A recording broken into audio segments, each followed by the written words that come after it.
మనమందరం cervical cancer vaccine గురించి తప్పకుండా వినుంటాం.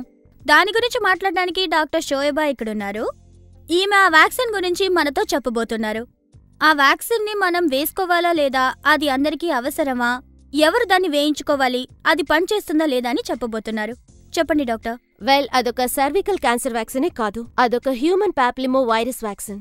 ఈ హ్యూమన్ పాప్లిమో వైరస్ అనేది సర్వికల్ క్యాన్సర్ రావడానికి కొన్ని కారణాలు ఇది ఒకటని చెప్పొచ్చు.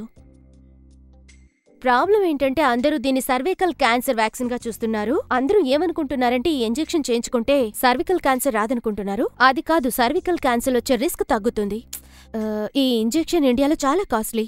ఒక అమ్మాయి సెక్స్ లో పాల్గొనడానికి ఒక 6 నెలల ముందుగాని సంవత్సరం ముందుగాని దీన్ని వాడాలి. సెక్స్ లో పాల్గొన్న తర్వాత ఈ ఇంజెక్షన్ తీసుకుంటే ఉపయోగం ఉండదు. ఎందుకంటే చిన్నపిల్లల విషయంలో ఎవరూ ఎలాంటి స్టడీ ఇంకా చేయలేదు. 10-12 ఏళ్ల వయసు, కొందరికి పీరియడ్స్ ఇంకా ముందుగానే వస్తాయి. 13-14 ఏళ్ల వయసులోనే సెక్షువల్లీ యాక్టివ్ అవుతున్నారు. వాళ్ళు ఈ స్టేట్మెంట్ను కూడా ఒక రీసెర్చ్లోనే చెప్పారు. వాళ్ళు కనిపెట్టిందేంటంటే అది ఒక ఎఫెక్టివ్, ఒక యాంటీబాడీ లాంటిది. ఆ హ్యూమన్ పాప్లిమో వైరస్ ని ఎదుర్కొనేలా అది ఉంటుంది. 7-8 సంవత్సరాల తర్వాత రీసెర్చ్లో కూడా అది అలాగే ఉండడం వల్ల అందరూ అది సర్వైకల్ క్యాన్సర్ని కంట్రోల్ చేస్తుంది అనుకుంటున్నారు.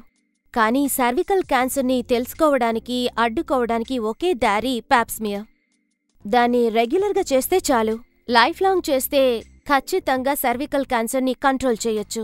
మార్టినిటీ, మార్బిడిటీ, హెచ్పి వ్యాక్సిన్ కూడా అడ్డుకోవచ్చు. అయితే మీరందరికీ చెప్పేదేంటంటే తప్పకుండా పాప్స్మియర్కి వెళ్లాలంటున్నారు. అవును, సరిగ్గా చెప్పారు.